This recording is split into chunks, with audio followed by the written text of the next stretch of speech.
Bom dia a todos.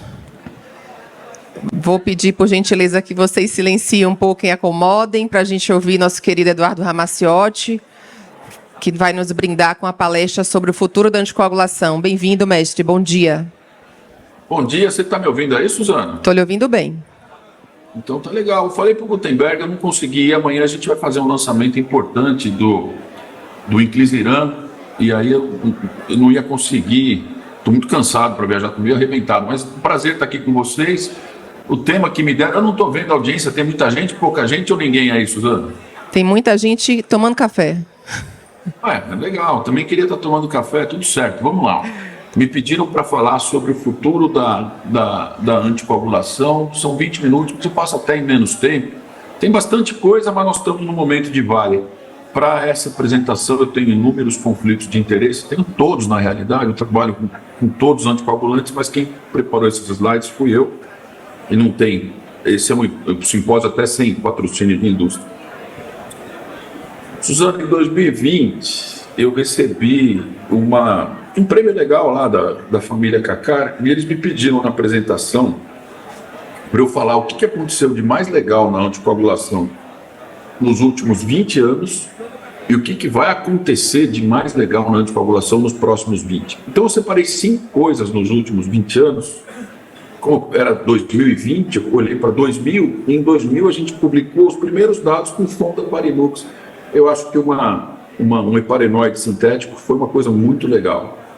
Nós aprendemos a manusear a trombose associada ao câncer muito bem de 2000 a 2020, aprendemos a tratar a trombose associada ao câncer. Em 2009, nós lançamos os DOACs, que foi um sucesso absoluto, né, para manuseio do tromboembolismo, e os anti-10 e um anti-2. Nós começamos a fazer tratamentos endovasculares para o tromboembolismo venoso e pulmonar, com resultados dos trials absolutamente frustrantes. Os que são positivos são estudos pequenos, os estudos grandes foram todos negativos, e a gente aprendeu a manusear sangramento bem.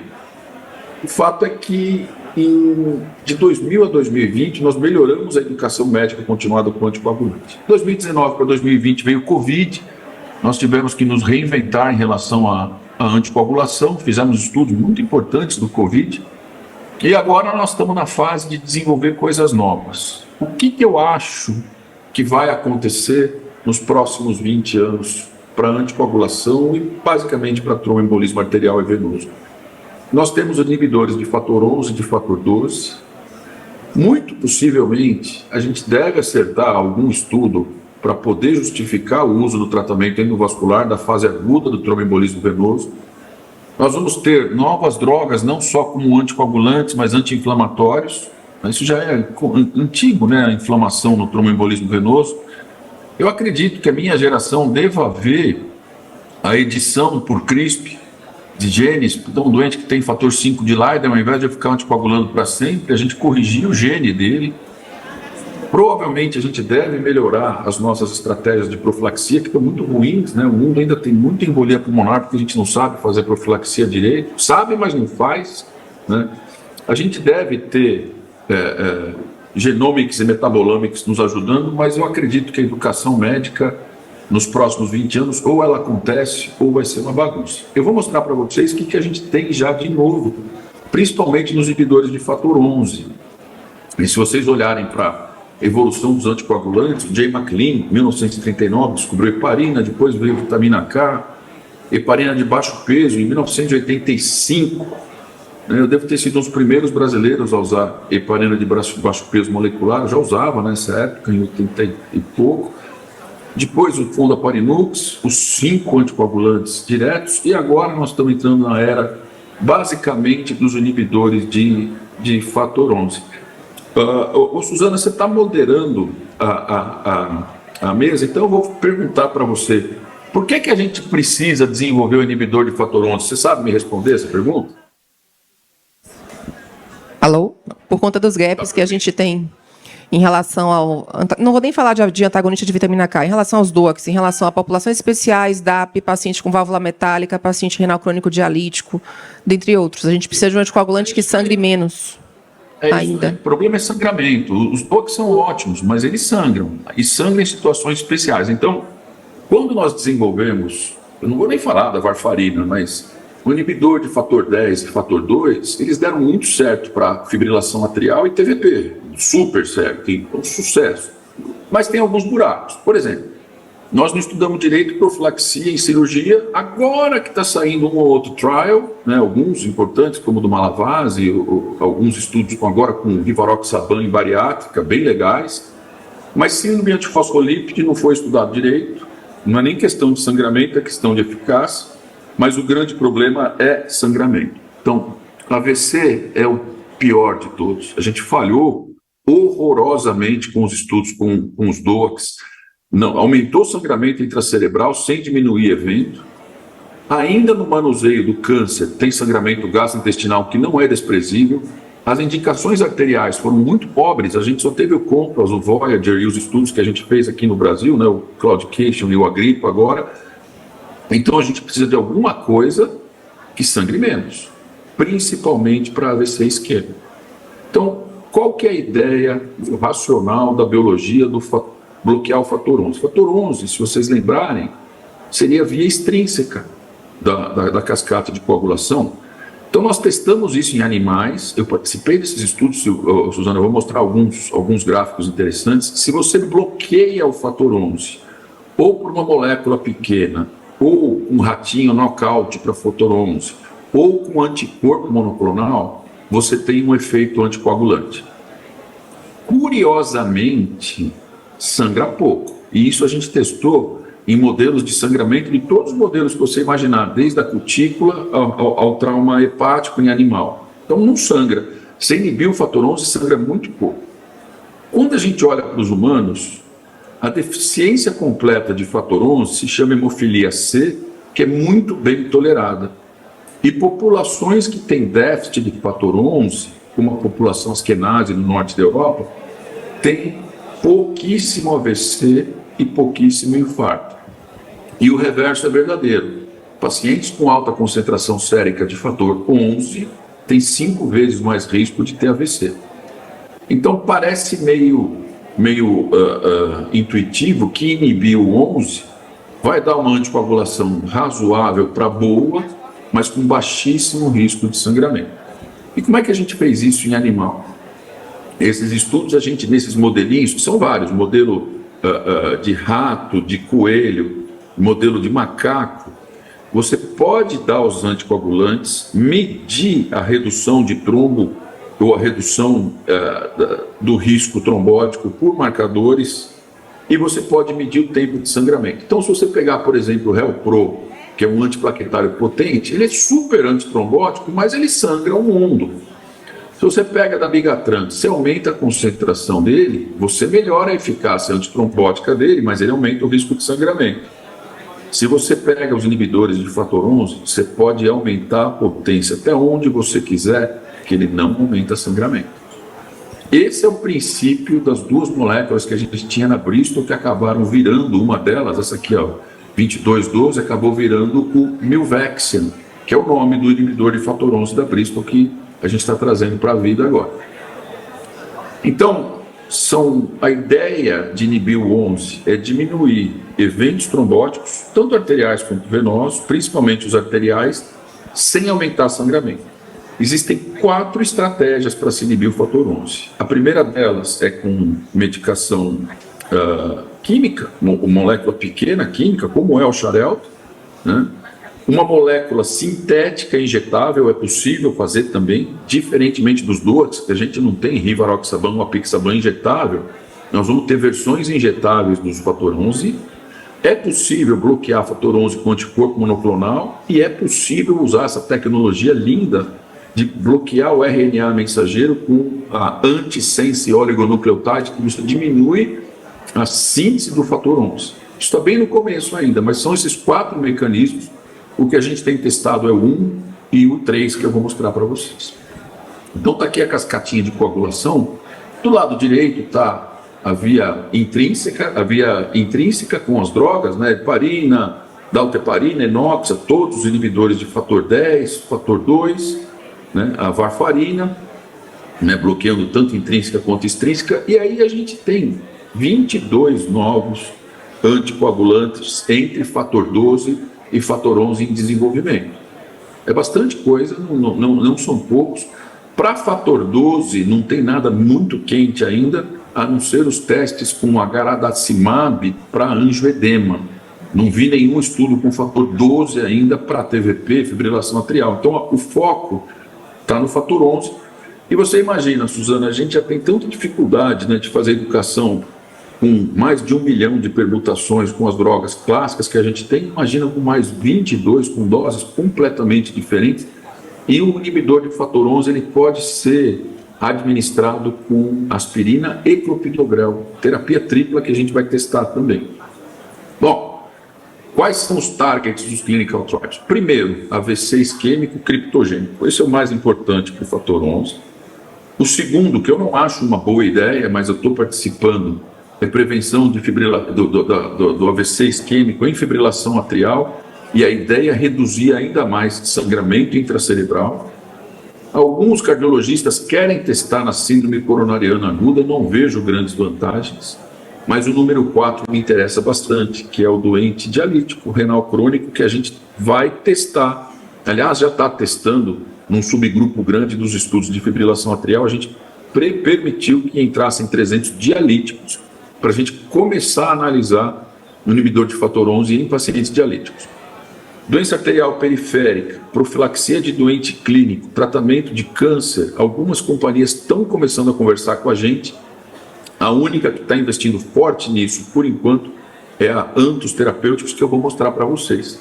Está uma luta com a Bayer e com a Bristol para ver se eu consigo trazer para doença arterial periférica e principalmente para profilaxia do tromboembolismo venoso. Vamos ver se o ano que vem a gente consegue. Então está aqui um painel de todo mundo que está sendo desenvolvido. Você vai ver nomes aí desconhecidos, né? Arorona, Verseum, a Merck tem um, o Exera também tem, Bioxides, Jiangsu, todo mundo querendo um pouquinho do mercado da anticoagulação, mas quem está adiantado são os programas da Bayer, o da Bristol com a Janssen e da Antus Therapeutics. Da CSL Behring com o fator 12 é para angioedema, não vou entrar em detalhes. Então, os 3 grandes programas, Bayer, da Bristol e da Antus Therapeutics.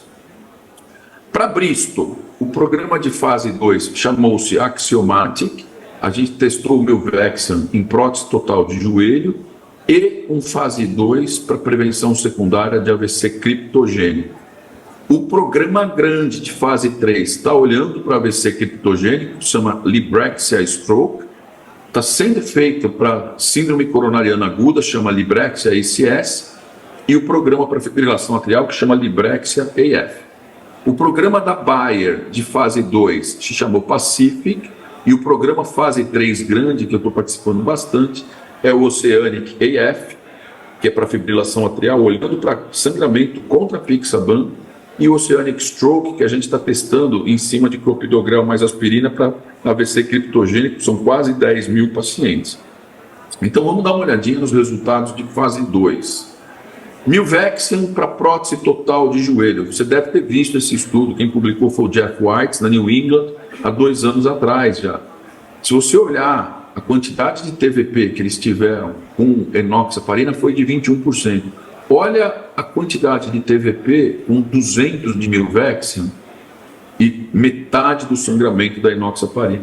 Esse estudo é considerado um sucesso total. A dose é 2 vezes por dia que a Bristol decidiu, mais ou menos na linha do apixaban, e ele é muito interessante. Ele sangra metade do que sangra a enoxaparina, eventualmente com mais eficácia. Então, Jeff White ficou muito feliz com o estudo de profilaxia de TVP em joelho. Aí veio o estudo relativamente complicado chamado Axiomatic, que alguns participaram, aqui no Brasil eu participei, que a gente testou Milvexian em AVC criptogênico, ou seja, não de origem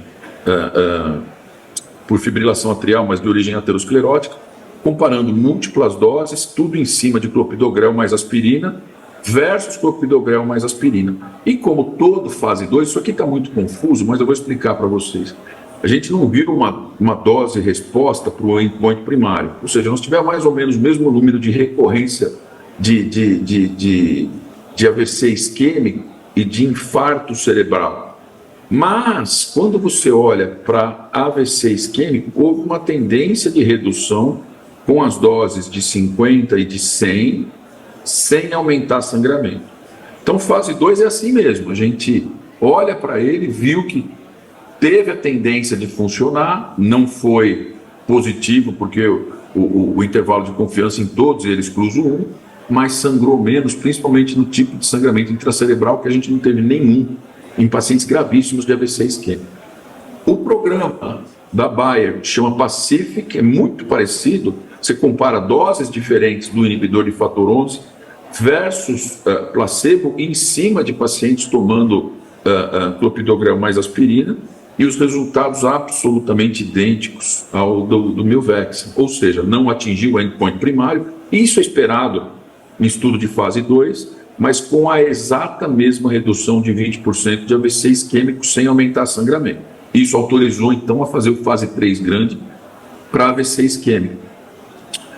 E agora não, vai fazer um ano já, o pessoal publicou fase 2 da fibrilação atrial, comparando a Sundexian 20 contra 50, contra Pixaban, olhando para sangramento maior, a ST8, e, por incrível que pareça, a Sundexian sangrou 67% menos que a Pixaban.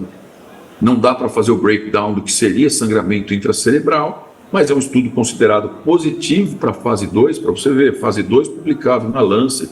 Você já aprendeu a dificuldade que é publicar na Lancet, mas é animador para quem trabalha com fibrilação atrial.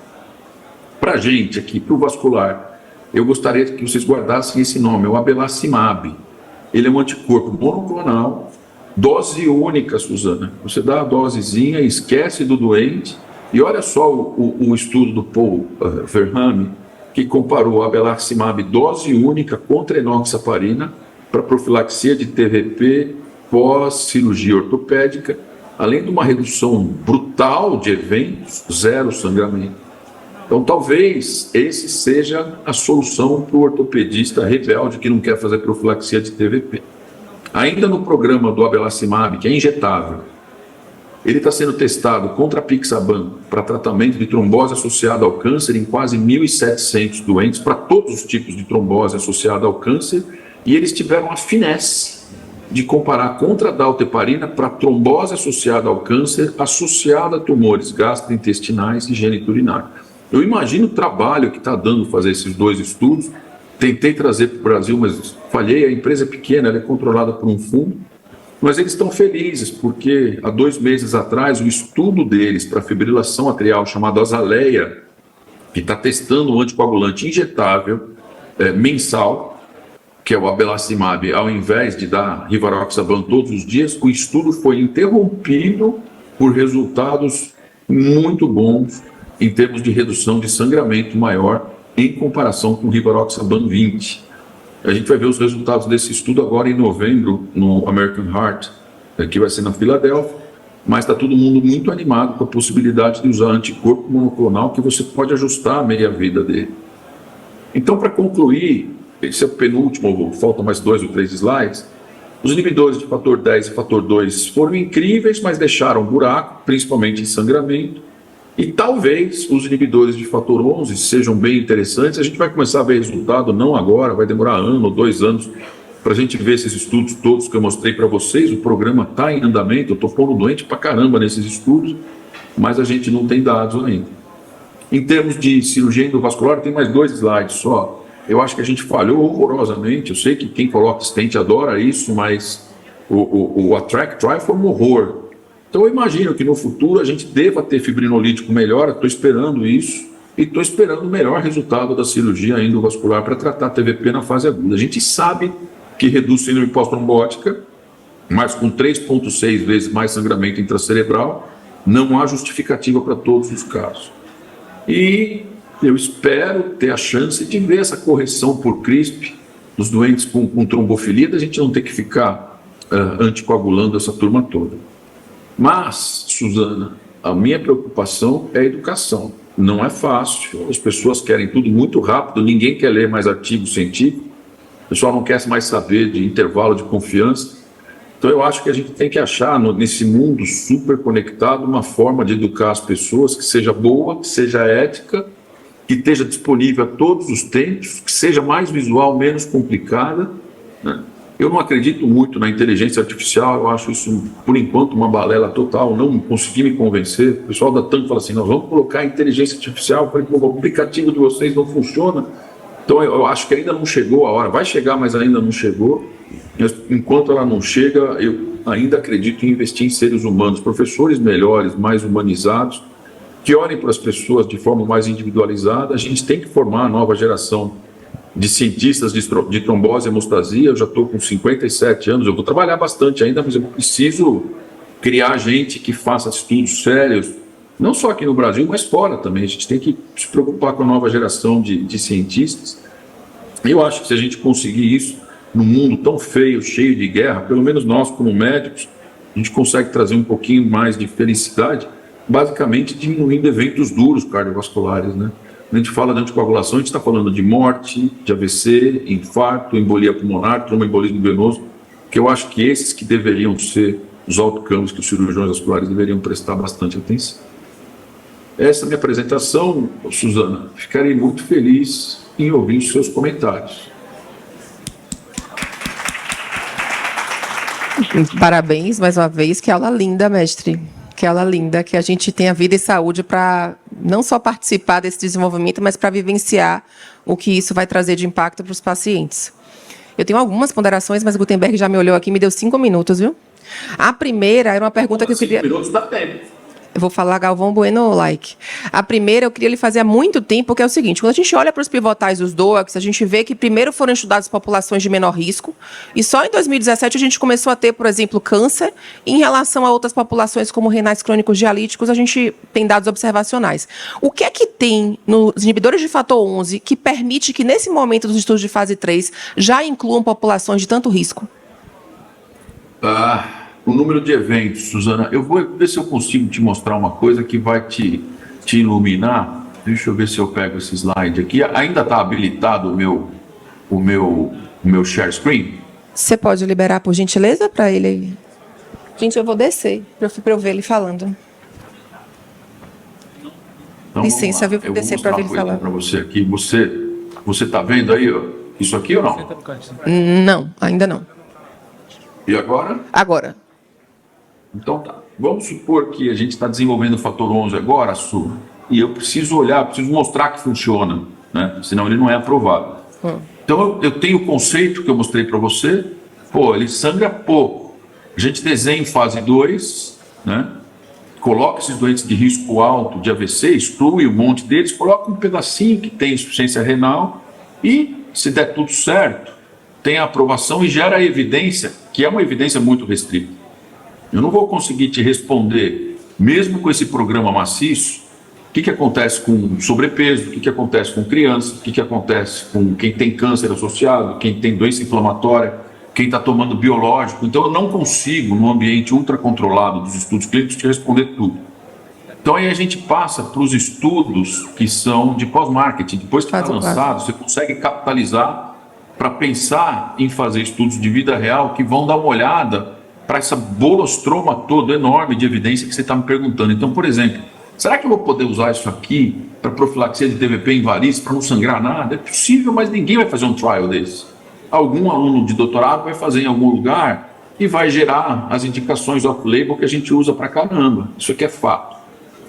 E aí, a gente vai ter variações na população. Será que no paciente super obeso, ou no paciente de características asiáticas, ou no doente com doença inflamatória associada tomando biológico, isso aí vai dar certo? Não sei. Quem vai responder são os estudos de vida real. Aí a gente vai olhar para os velhos, para as diferenças de raça, para comorbidade, para doentes muito graves ou pouco graves e quem está tomando medicação concomitante. Então, isso que eu estou mostrando para você é uma proposta que nós, investigadores, temos feito para o planeta para que os estudos clínicos não acabem só no fase 3, mas que os de real-world evidence, que a modernidade agora é fazer randomizados, sejam associados aos clinical trials e que a gente comece a responder essas perguntas antes mesmo que os clinical trials acabem. Então, esses detalhezinhos que você está me perguntando vai dar um trabalho danado para a gente, mas a ideia do mundo hoje é que, de uma forma muito completa, a gente consiga integrar isso tudo para poder responder perguntas de gente que está na linha de frente como você. Tá bom? Maravilha, mestre, fantástico, né? Eu falo, sempre que eu encontro você, eu falo isso. Acho que seu papel em educação médica no Brasil é muito importante. Eu não sei se você tem consciência do quanto impacta, né? Você vive no melhor dos mundos, eu vivo num mundo cruel, onde esses doentes com TEV padecem, são mal cuidados e maltratados em muitos interiores da vida por falta de acesso a um especialista. E esse seu papel, nosso papel, né, de promover a educação médica continuada e disseminar o conhecimento atualizado, eu tenho esperança que impacte na qualidade de assistência que esses pacientes recebem. Então, obrigada, é sempre um prazer estar contigo. Te vejo no final do mês aí em São Paulo. Tem alguém da audiência que quer fazer alguma pergunta? Vamos ser educados com a turminha aí, né? Gutenberg já sinalizou para mim que não, ele já mexeu as duas mãos assim. Macioto, muito obrigado. Uma perguntinha para alguém. Professor, I wanna ask you a question. Why didn't you come here to see me? Why? Because tomorrow we're launching Cibrava, which is a big launch, and I wouldn't be able to travel that fast, and I'm extremely tired. Ok, eu vou traduzir. Eu falei, por que ele não veio ver a gente aqui? Entendeu? Ele não quis vir, entendeu? Essas guitarras aí, tá bom? Um abraço, meu querido. Macioto, obrigado. Obrigado, até a próxima. Muito obrigado, vamos dar continuidade. Muito bom, muito bom. Tchau, Gutenberg. Obrigado. Tchau, Su. Tchau, mestre. Bom dia. Chama o doutor André Valença, que vai ser o nosso palestrante. E esse simpósio é patrocinado pela Venosan. Agradecer mais uma vez a Kaiser. Eu não vou dizer quanto tempo já que ele patrocina a nossa regional, mas já tem um tempinho, né, Kaiser? Ele e veio presenciando aqui, tá, a Kaiser daqui. Então é importante a gente sempre dizer que a indústria nos apoiando sempre. Muito obrigado. André, você tem 19 minutos e 30 segundos. Alô, colegas, muito bom dia. Eu sou André Valença, para os que não me conhecem ainda. E, antes de mais nada, eu gostaria de agradecer à comissão organizadora, em especial o nome de Gutenberg e do Getúlio. Nós tivemos a honra de trabalharmos juntos e observar todo o desenvolvimento ao longo de muitos anos, né, Gutenberg? Gutenberg eu sempre admirei pela sua capacidade empreendedora, inovadora, não é, ousada. Muitas vezes a gente diz, Gutenberg, isso daí não vai dar certo. Ele vai, eu vou fazer, e termina fazendo mesmo. É o caso deste evento aqui que a gente agora está presenciando. Bom, essa talvez seja a primeira vez que eu estou falando sobre o desenvolvimento de produtos, né, ou produto da indústria. Eu tenho trabalhado com a Venosan já há uns anos, tentando encontrar esse produto. E nós lançamos no Congresso de Brasília. Lá eu tentei dar um enfoque do ponto de vista empresarial, mostrando muito mais as dificuldades que a gente tem no Brasil para criar um produto. E fiz vários gráficos, mostrei vários gráficos da capacidade empreendedora do Brasil. Só para vocês terem ideia, o Brasil é hoje a 8ª economia do mundo, está entre os 5 ou 6 países mais populosos do mundo, e a gente está na modesta, talvez 45ª posição em investimento em tecnologia e especialmente em patentes. Então, criar uma patente no Brasil é alguma coisa dolorosa, né? Muito doloroso.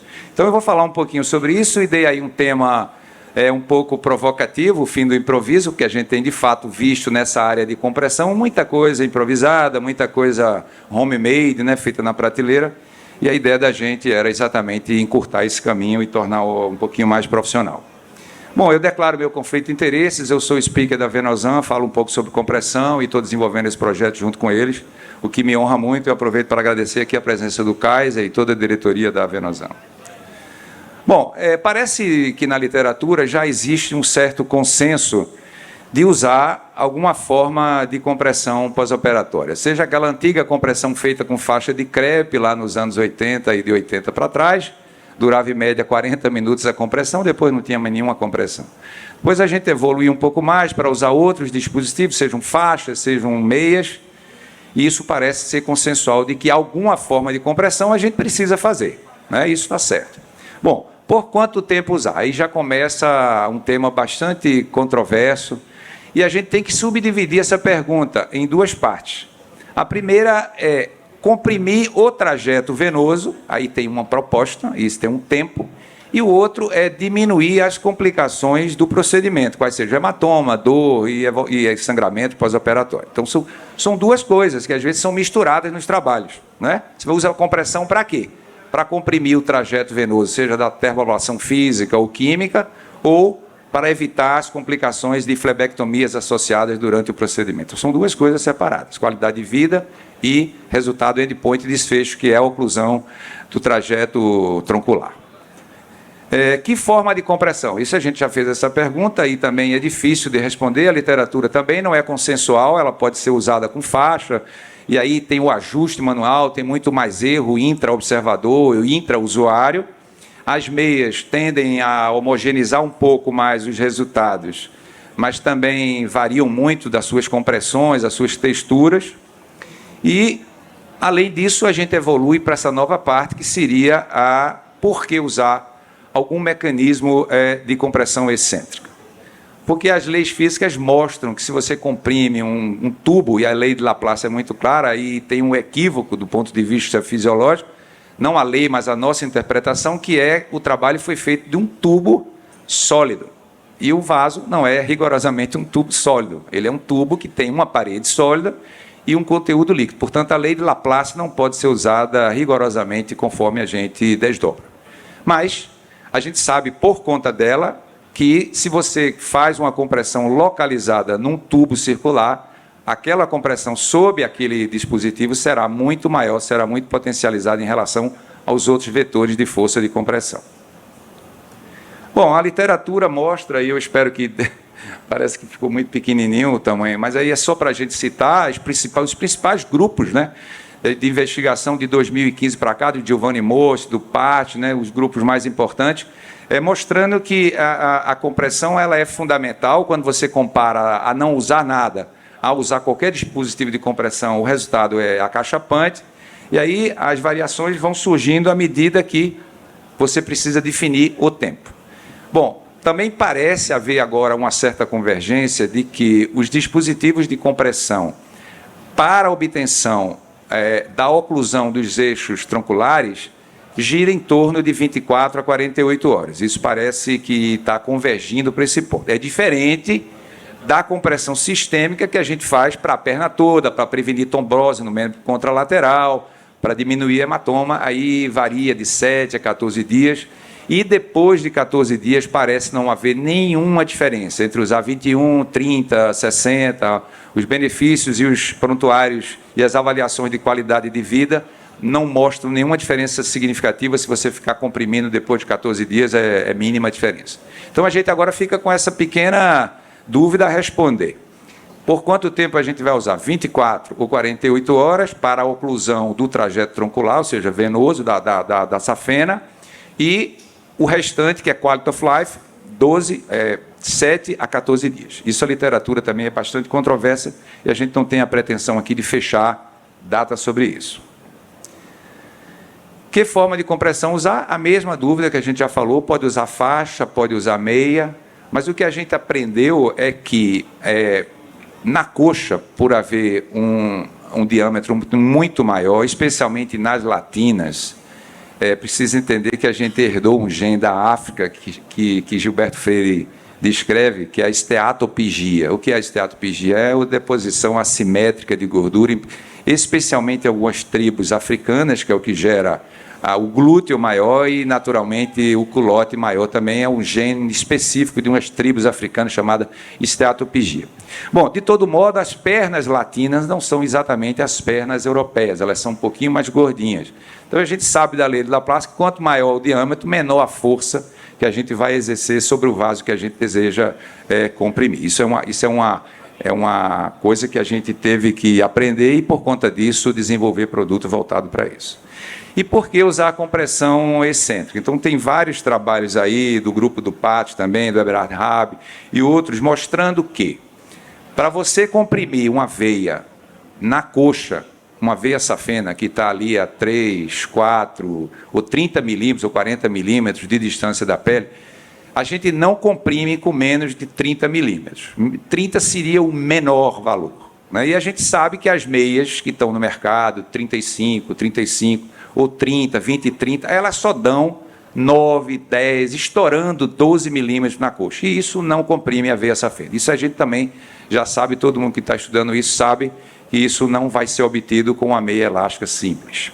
Portanto, há necessidade de se colocar uma interface excêntrica para garantir a geração de maior compressão sobre o trajeto troncular.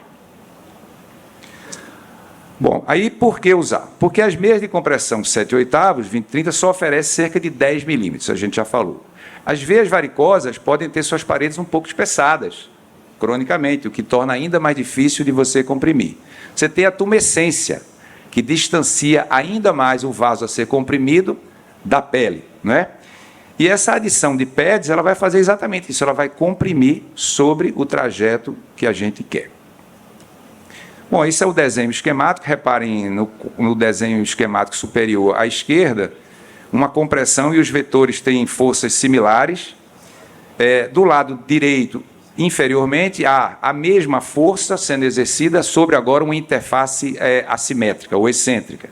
E aí vocês percebem que há uma deformação do círculo que está colocado abaixo dessa estrutura. Portanto, a gente só consegue deformar isso, a gente viu também, como vocês vão ver agora também, nos pacientes, nos voluntários, na ressonância. Então, a lei de Laplace descreve o quê? A relação entre a tensão transmural, a pressão, o raio, portanto, quanto maior o raio, menor a pressão, todo mundo já sabe disso também, e a espessura da parede do vaso. E a lei de Laplace é para tubo rígido. Então, ela tem que ser vista com um certo cuidado. Portanto, quanto maior a pressão de dentro do vaso, maior será a tensão na parede. Isso também todo mundo já sabe. Bom, então a gente decidiu estudar um pouco o mercado, daquilo que se tinha disponível, e identificamos basicamente dois produtos que eu vou chamar de X e Y. E esse primeiro tem aprovação da Anvisa, ele é composto basicamente por 59% de poliamida e 41% de elastano, que é muito similar ao produto Y, mas reparem que já na composição eles são diferentes, um é poliamida 68%, o outro é elastano 29%, e aí tem poliéster 3%. Tá? Então, ele não é exatamente isso. Bom, eles contêm uma meia, se precisar para as duas pernas, será necessário comprar um kit ou duas peças, né? Ele pode ser lavado, todas elas podem ser lavadas, né? E a compressão é de 35. Bom, a compressão graduada, quando você tem 35, é 35 no tornozelo, né? Ela é de cima para baixo, é digressiva.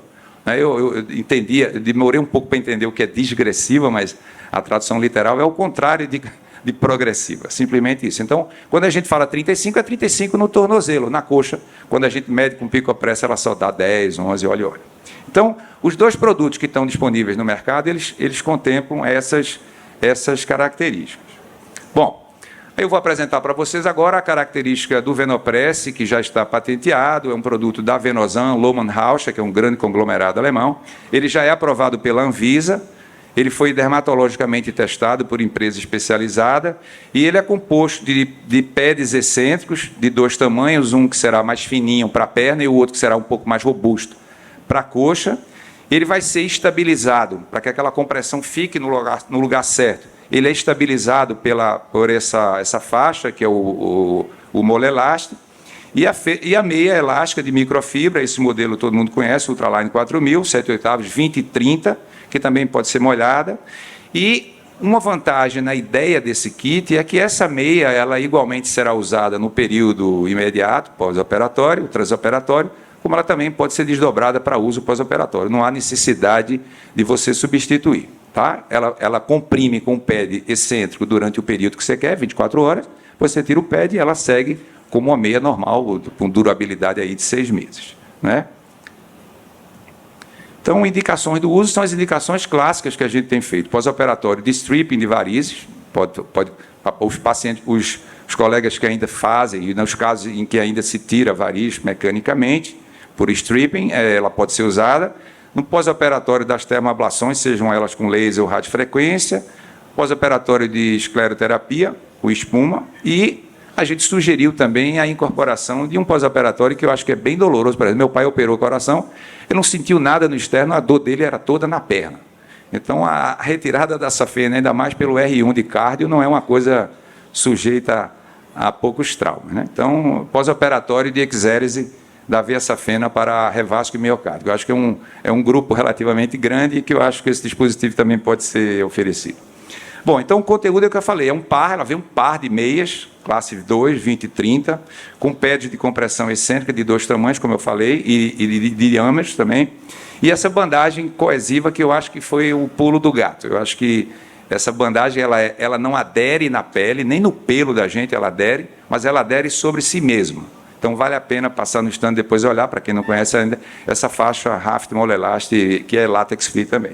E alguns pacientes têm intolerância ao látex. Então, os benefícios são os benefícios clínicos clássicos que a gente esperaria disso. Reduzir os hematomas, reduzir o processo inflamatório, reduzir a dor, o edema, a hiperpigmentação, diminuir o hematoma, diminuir tudo isso, e melhorar os resultados estéticos da escleroterapia. Bom, aqui a gente pegou 2 voluntários saudáveis e fizemos as medidas com o Picopress. Então, vejam, o ponto B1 seria na perna, um pouco abaixo da patela, e o ponto F seria no terço médio da coxa. Então, repare aí, na primeira coluna, a seguir desses apanágios, a 100 meia mais molelate, ou seja, só com a molelate, na posição supina a gente tem 12 na perna e já vai para 26 na coxa, e no voluntário 2 a gente tem 33 com 23. Quando você está sem meia com molelate na posição ortostática, a gente vai de 13 para 26, e aí a sequência. E uma coisa curiosa é quando você chega lá no dispositivo final, qual seja a molelast, que deve dar em torno de 10 milímetros, não precisa comprimir muito com ela. Você aplica o pad excêntrico e por cima dela uma meia 20 e 30. A gente sai aí na perna de 31 para 34 e na coxa a gente tem aí em torno de 36 milímetros, ou seja, muito próximo daquilo que a gente precisa para comprimir uma estrutura subjacente. Bom, aqui também a gente foi para uma ressonância, colocamos também 2 voluntários saudáveis. Reparem a forma da coxa na coluna da esquerda, tanto no voluntário 1 quanto no voluntário 2. Reparem no segundo que o paciente já está com meia, como a coxa já fica mais arredondada. E no terceiro exemplo, a gente vê ali agora a impressão, né, a compressão do pad exatamente sobre o trajeto que a gente quer comprimir. Então, reparem que a gente vê claramente que esse pad excêntrico faz aquilo que a gente se propõe a fazer. Bom, aí instruções de como aplicar, e eu, como... acho que a gente não pode mais improvisar. Ali na direita, o sujeito pega uma furadeira, coloca um bate-ovos e vai bater os ovos com a furadeira, improviso total. O outro fecha aí uma porta com a colher, também improvisa. O outro pega um vidro abandonado, um espelho abandonado, e substitui ali o retrovisor, vai ficar mais seguro, porque dá para ver tudo. E do lado direito é o que a gente vinha fazendo, né? Colocar um rolo de crepe, ou de algodão, ou qualquer outra coisa, no local a ser comprimido. E é uma coisa meio homemade, uma coisa meio caseira, meio amadora. Então, eu acho que a gente não precisa mais fazer essa improvisação. Bom, é claro que a indústria e os colegas que estão envolvidos com tecnologia correm atrás de fazer seus dispositivos, e esse que tem um nome aí de Veinalgic, é um dispositivo também que é um sistema de velcro. Ele tem no seu eixo uma estrutura que também é de compressão excêntrica, e a vantagem que ele advoga é que isso seja útil, porque o paciente pode usar, tirar, tomar banho, aplicar de novo e tudo mais. Bom, aí entra uma variável individual fundamental, que é o paciente aplicar isso corretamente sob o eixo a ser comprimido, né? E ele não se presta, por exemplo, para a compressão excêntrica de pequenos troncos, na coxa lateral ou na parte posterior da panturrilha, porque esse dispositivo não tem um formato para esse fim. 2 minutinhos? Termino. Bom, aqui vai ser um filmete que tem exatamente 2 minutos. Eu queria que vocês dessem uma olhadinha para ver como é que a gente está propondo isso do ponto de vista de uso. Tem um sonzinho.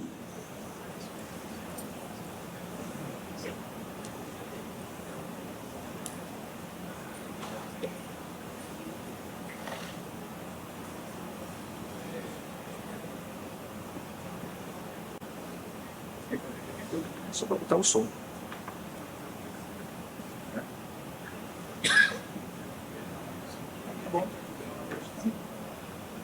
Se vocês quiserem, eu posso ficar cantando uma musiquinha aqui, acho que vai animar, né?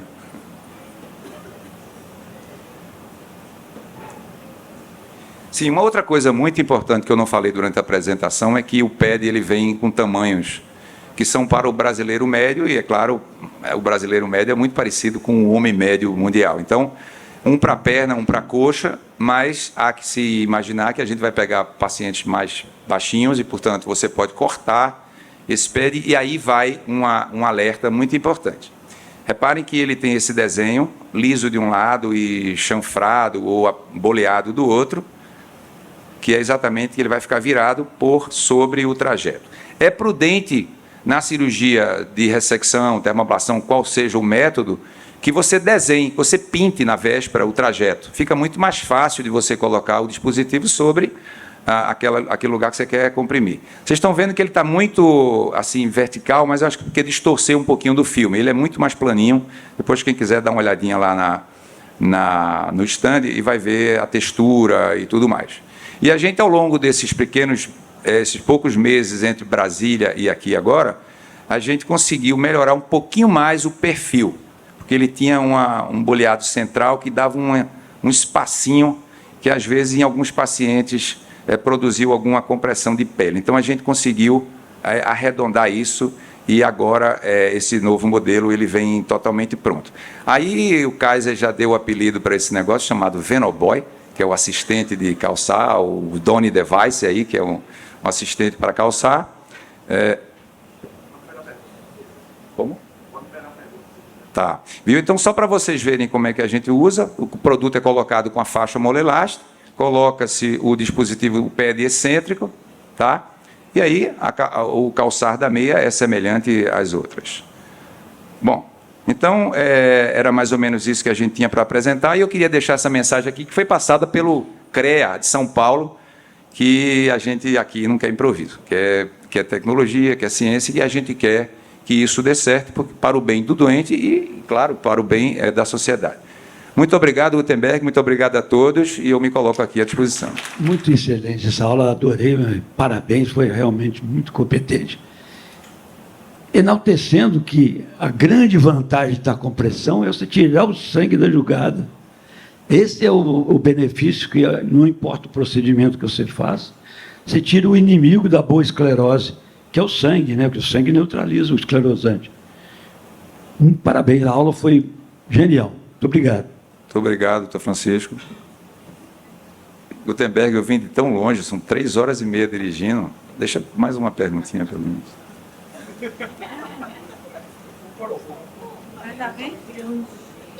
Vou perguntar em inglês. Any question?